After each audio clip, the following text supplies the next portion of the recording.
Welcome to Moonlit Romantic, your place for quiet nights, tender words, and love stories that unfold like tides. Tonight's story is When the Sun Sets on August.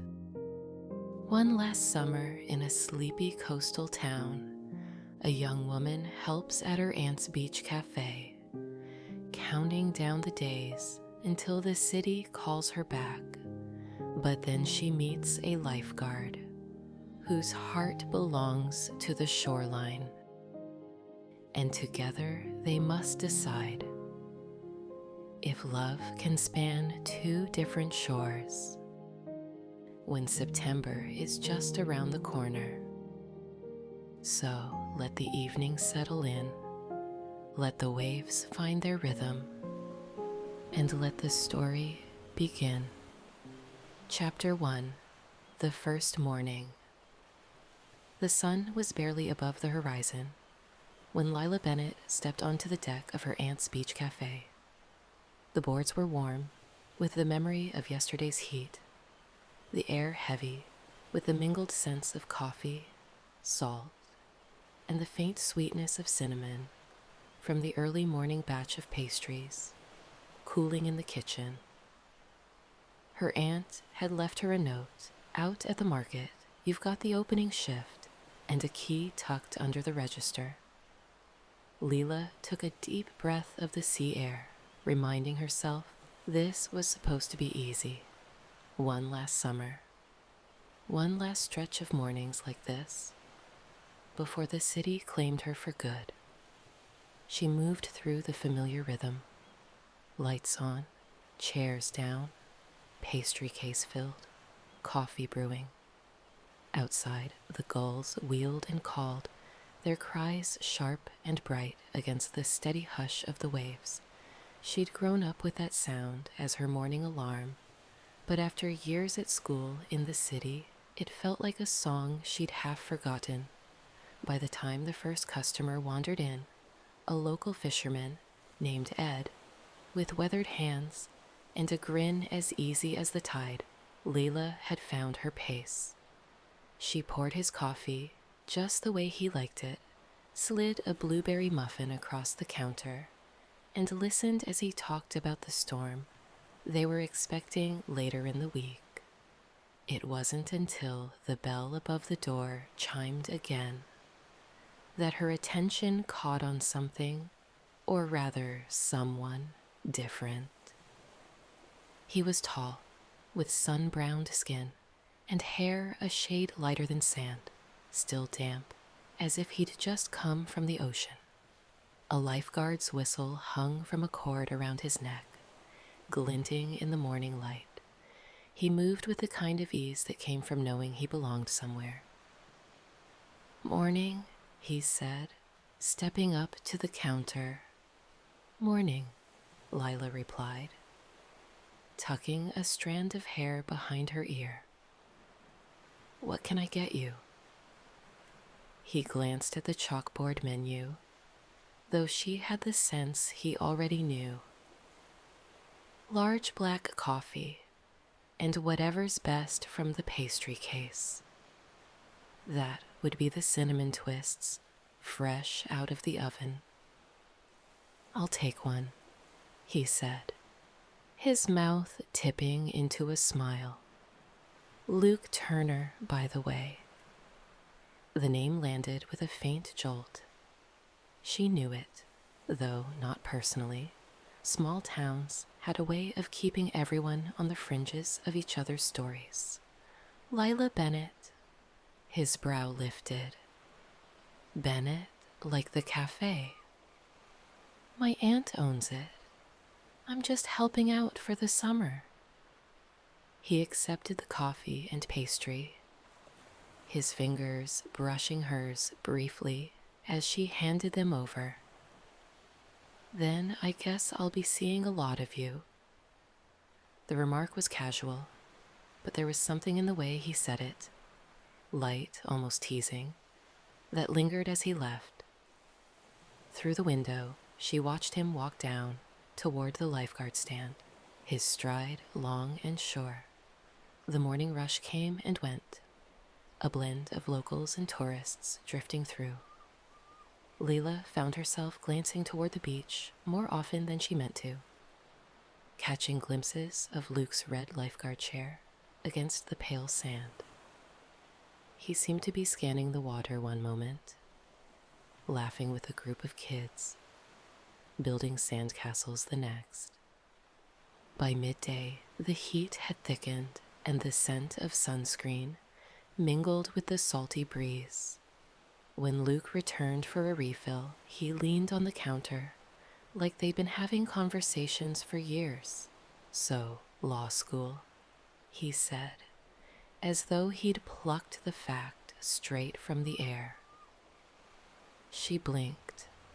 "How do you—" "Small town," he said, with a grin. "Your aunt mentioned it last week when I stopped in." Lila rolled her eyes fondly. "Of course she did." "You must be counting down the days until you get back to the city." "I am," she said. But it came out less certain than she'd intended.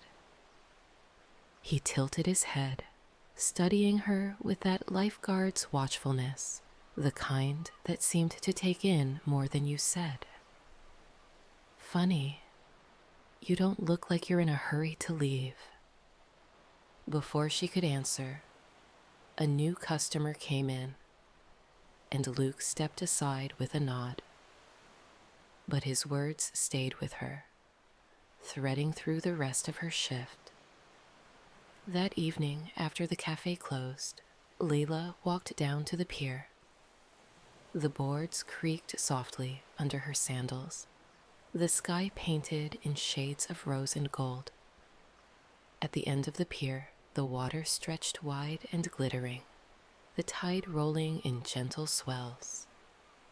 She saw him before he saw her, Luke leaning against the railing, hair ruffled by the breeze.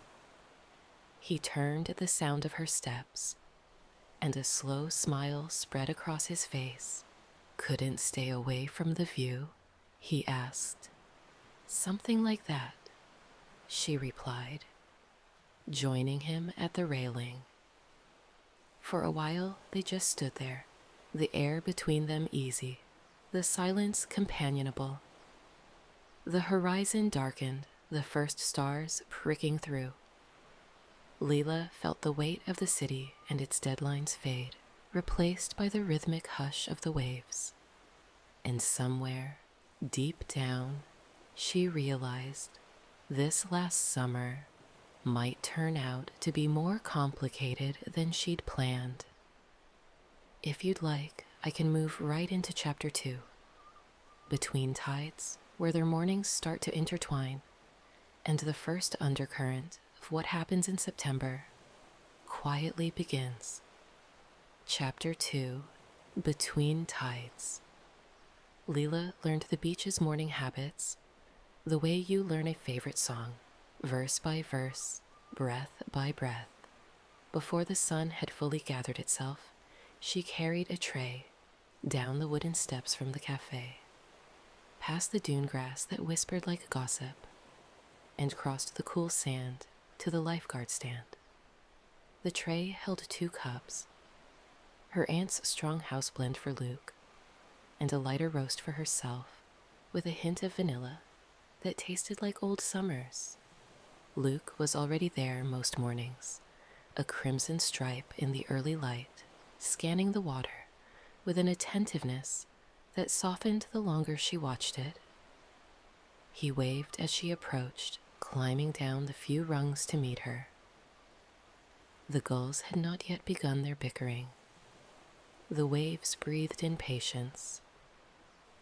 "You're a saint," he said, accepting the coffee as if it were a sacred object, or at least an accomplice. "Do saints deliver caffeine at dawn?" Lila asked, handing over a napkin. I think that is an entry-level miracle. They stood side by side, cups warming their hands, the pale sky unfurling. In the distance, a fishing boat stitched a straight seam across the horizon. Luke sipped without hurrying.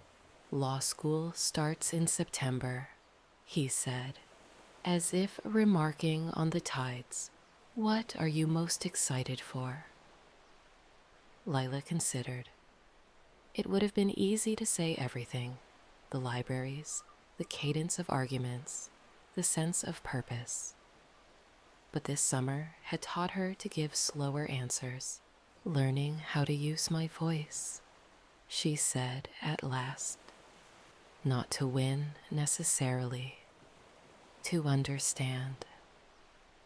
Luke looked as if he respected that kind of answer. Good goal, he said softly. And you? She asked. What do you still love most about this job? The part where nothing happens, he said, surprising her. Where the water is a good listener, kids remember sunscreen, and the only thing I have to do is sit here and let the town breathe. The quiet days are the best kind. Lila nodded, feeling the truth of it settle like a shell in her pocket. He glanced at her, then toward the café perched on its dune. You belong there, he said, meaning both the café and, she suspected, the place itself. I belong where I am useful, she replied, then smiled. Right now, that is espresso shots and cinnamon twists. He grinned at that, then gestured for her to wait. A family approached with armfuls of beach toys and a question about the current. Luke answered in patient paragraphs, steady as a lighthouse. Lila watched the way he bent to make his voice level with the smallest child, the way the parents' shoulders eased. When they wandered away, he climbed back up the stand and patted the step beside him. Stay a minute, he said. Before your rush. She sat, careful of the sand, and they watched the morning pull itself together. A boy ran after a kite that kept changing its mind. A dog patrolled a waterline with the seriousness of a soldier. The tide edged forward, shy and certain. You grew up here, Luke said, not a question. I did, she answered.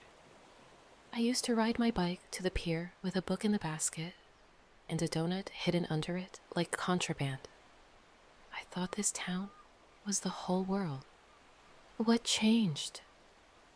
I left, she said simply, and found a bigger map.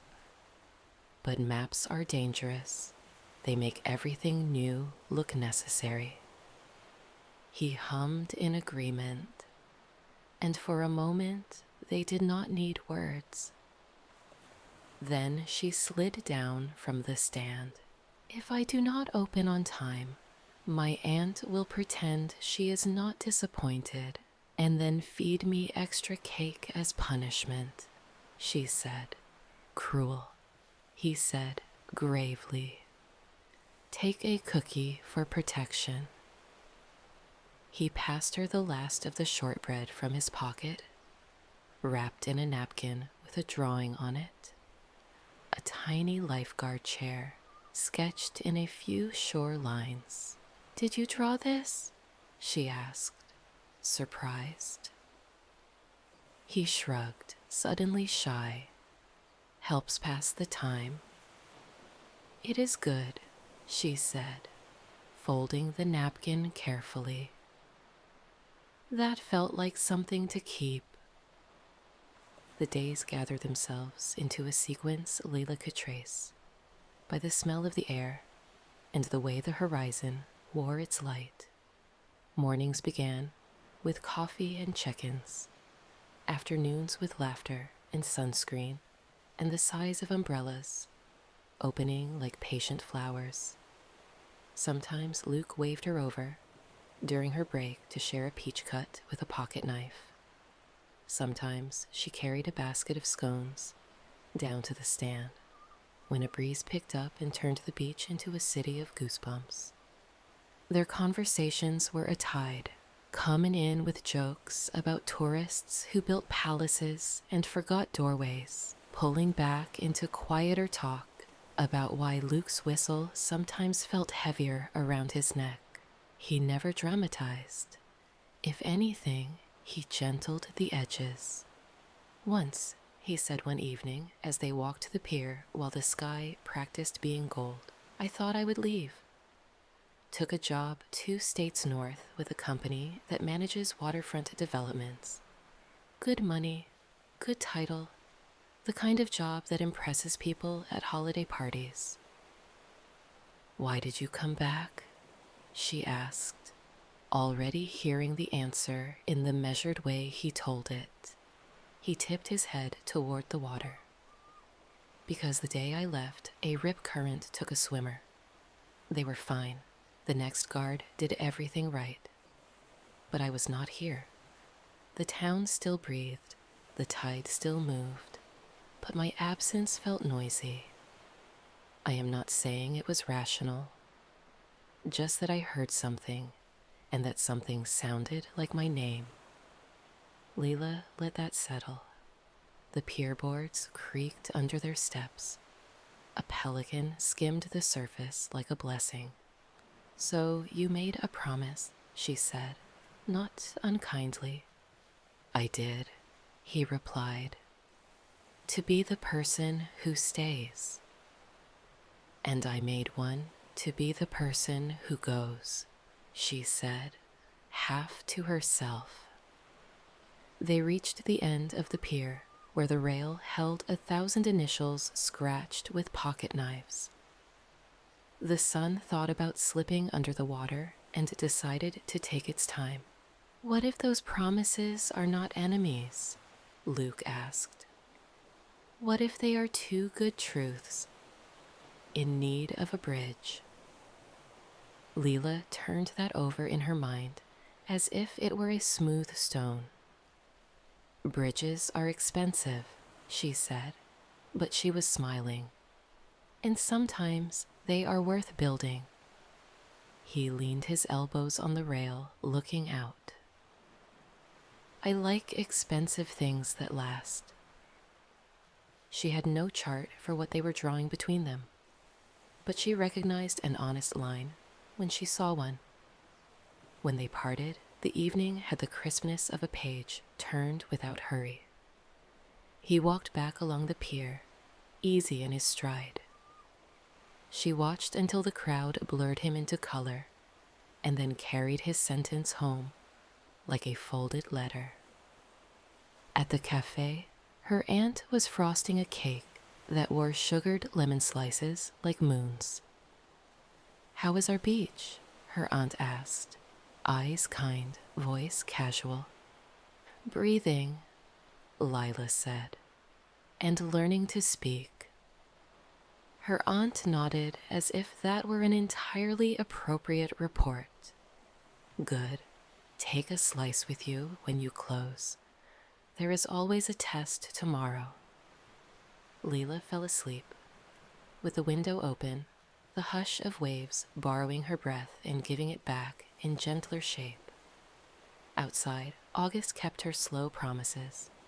Inside, Lila felt a new promise writing itself not in ink, but in the shape her days were taking, the way the ocean pulled at her thoughts, as if it knew her name, too. Chapter 3. The longest afternoon. The forecast spoke of a mild front, nothing dramatic, just a shift in temperament. Still, the beach grew restless as noon approached, as if the water had a private argument with the wind. Luke noticed before anyone else. He sat higher in the stand, watchfulness sharpening from habit to intent. Layla could feel it from the café deck, a change in pitch, a concentration. She brought the mid-morning tray down anyway, coffee for Luke, lemonade for herself, and left it on the step, not wanting to distract him. He lifted a hand in thanks without looking away from the water. "Stronger pull," he said, and his voice had that steady gravity she had come to trust. "We will post an advisory. Keep an eye on kids near the jetty." "I will tell the parents up here," she said, and went to do just that, surprised by how natural it felt to carry his concern into her own small orbit. By early afternoon, the wind had braided the umbrella tops into a shared shiver. The flag near the stand changed color. Luke's whistle stayed quiet, but his posture spoke in clear utilities. Ready, ready, ready. A few surfers grinned at the challenge. Luke spoke to them, firm and friendly, pointing out the narrower channels of safety, the way a gardener shows a path through delicate seedlings. Lila stole minutes to lean on the rail and track his attention. He moved like a metronome disguised as a man, measured, consistent, making room in his rhythm for other people's mistakes. When he stepped off the stand, his stride did not hurry unless it had to. People responded to that. It made the beach honest about its risks, without frightening its joy. Then, as happens on even the most careful shores, a set of waves stacked themselves in the wrong rhythm, and a swimmer floated exactly where they should not. The person did not splash. They stiffened, arms rigid, head tilted back. Luke was already moving when Lila noticed. She could not hear the whistle over the wind, but heads turned anyway, that mysterious human echo that follows competence. He hit the water with a clean dive.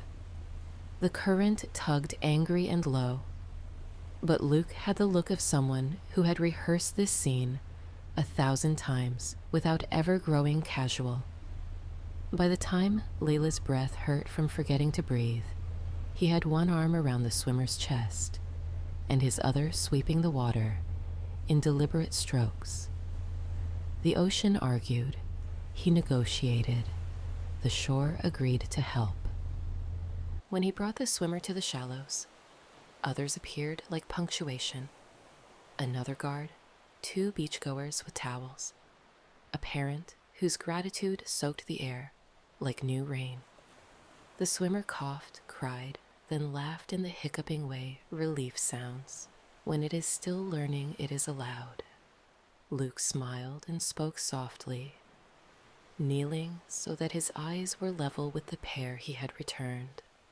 Layla realized she was still clutching the railing and eased her fingers open. The café's bell chimed behind her, the afternoon rhythm resuming its gentle trickle. She carried water to the family because it seemed like the proper thing to do, and because doing one kind thing in the wake of another makes the world feel consistent. Luke returned to the stand after the paperwork, and the caution and the gratitude had all had their say.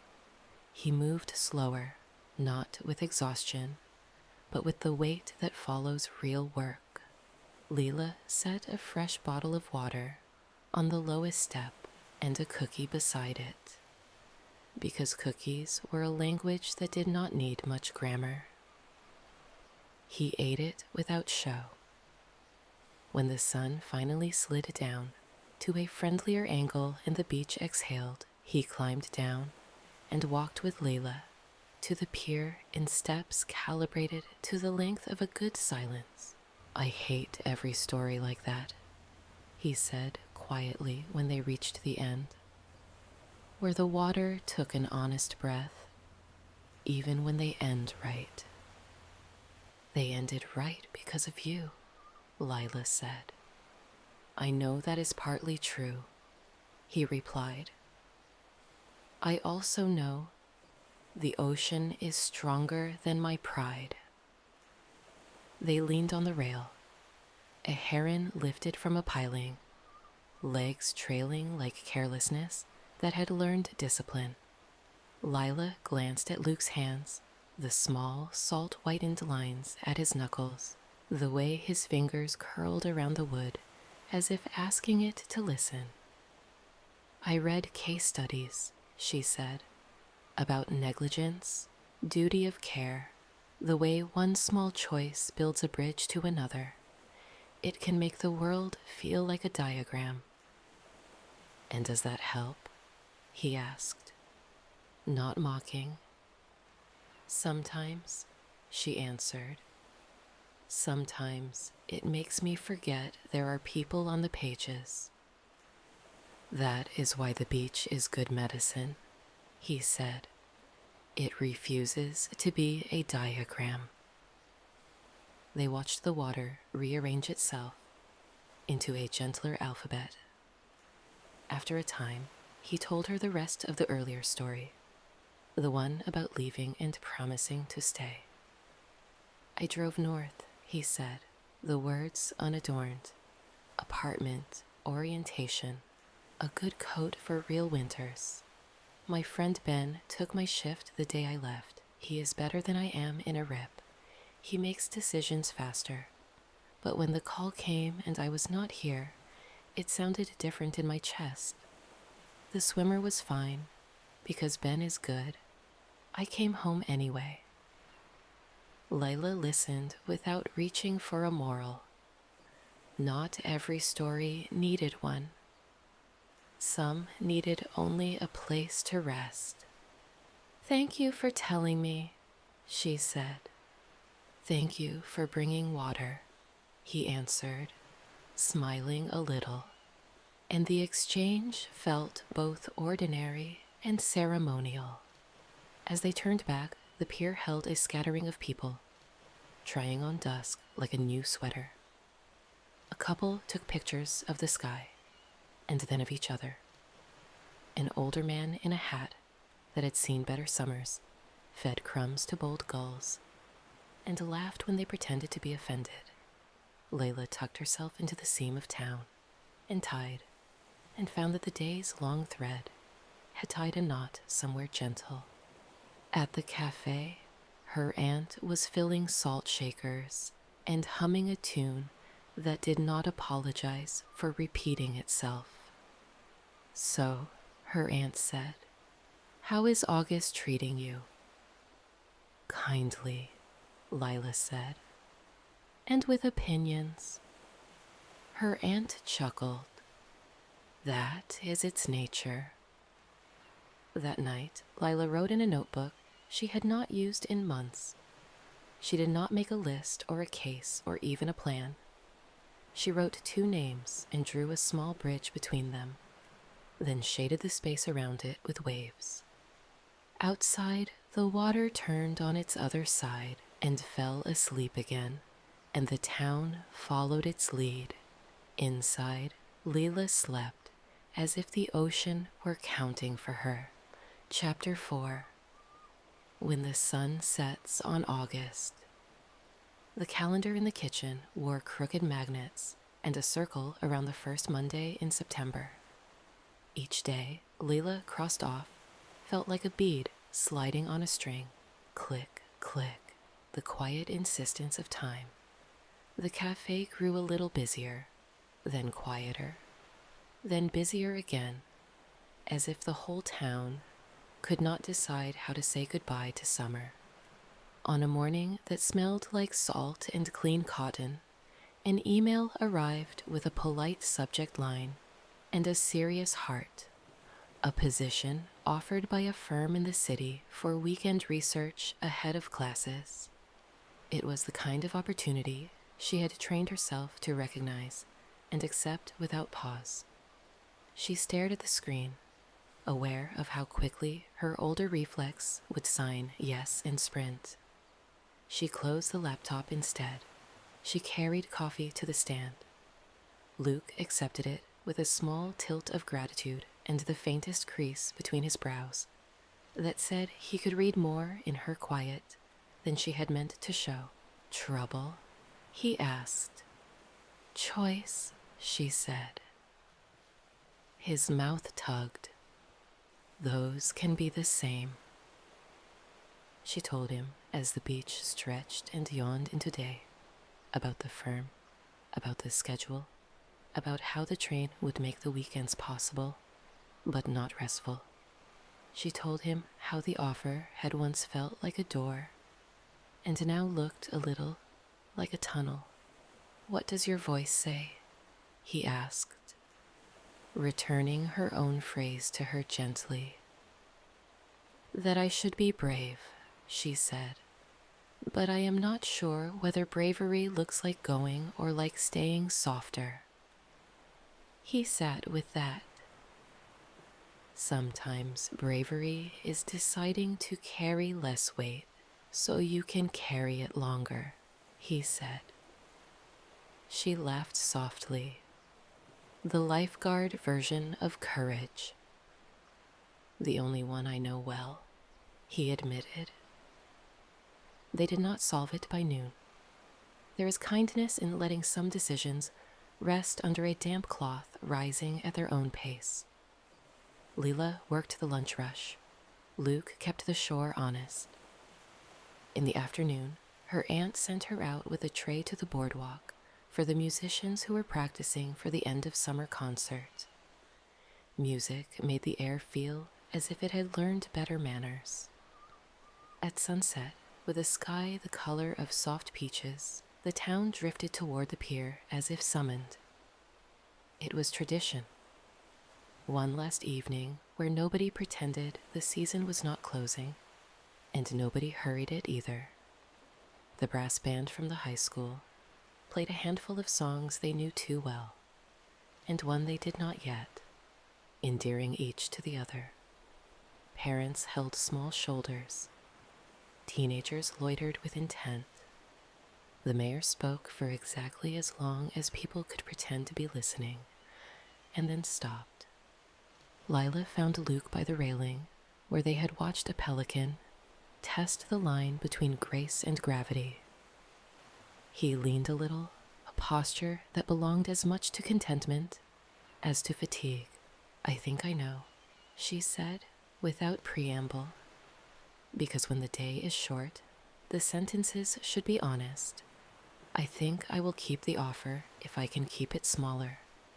2 weekends a month, the rest for school, for the café when my aunt needs me, for breathing. It means less money and fewer headlines. It also means sleep and room for the part of me that does not want to sprint.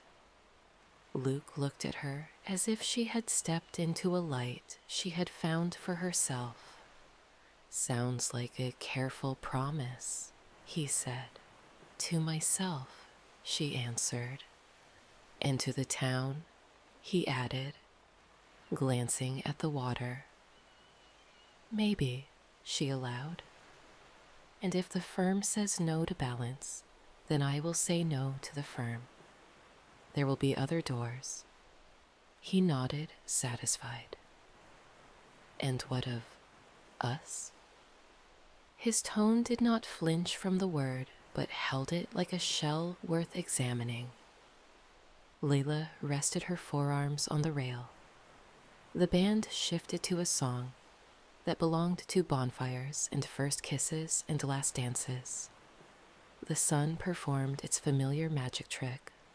I would like to try, she said, without pretending the map is small. I will go to school in September. You will be here counting umbrellas and translating weather. We will call and we will drive when we can, and you will send me napkins with sketches, and I will send you briefs with jokes in the margins. His smile made a private vow. Deal, he said. I am good with schedules if they are honest, and if they are not, I will fix them, he said, like a man with a toolbox. They watched as the last curve of the sun slipped into the neat pocket the horizon offered. Applause rose not because the sun needed praise, but because people are improved by gratitude. The band struck a brighter chord. Children begged for one last ice cream. The gulls gave a commentary that contained more opinion than lyric. "Come," Luke said. "There is room on the sand." They walked down the steps, up to the line the ocean had agreed to for the evening. The water licked the shore with very good manners. They took off their shoes and let the last warmth of the day fold around their ankles. "This place is your heart," Lila said. "It is one chamber," he answered. "The other, though?" She looked up. His eyes held a question without pressure, a patient undertow. He reached for her hand. She gave it without bargaining with herself. The grip they found was a conversation. "This is steady. This is new. This is not a test." When he kissed her, it was with the quiet confidence of a person who knows how to ease panic and invite calm. The kiss tasted like salt and vanilla, and the relief of choosing a thing because it is right, not because it is loud. The ocean had the courtesy to keep its applause to a hush. They lingered there until the band packed their music away, and the pier lights took on the small bravery of stars. On the walk back, they talked about improbable things done slowly, how bridges are built, how letters can arrive exactly when needed, how some promises learn to be spacious. At the café door, her aunt stood with a dish towel and a look that belonged to every aunt at the end of summer. "Hungry?" she asked, pretending not to see the joined hands. "Always," Lila said, letting go of Luke only because plates require it. They ate leftover lemon cake at the corner table where mornings begin. Luke drew a quick sketch of the evening on a napkin. A curve of pier, 2 figures like initials. Lila wrote a sentence beneath it, then laughed because she could not help herself. "What?" he asked, amused. "I wrote, when the sun sets on August, everything softer becomes easier to see.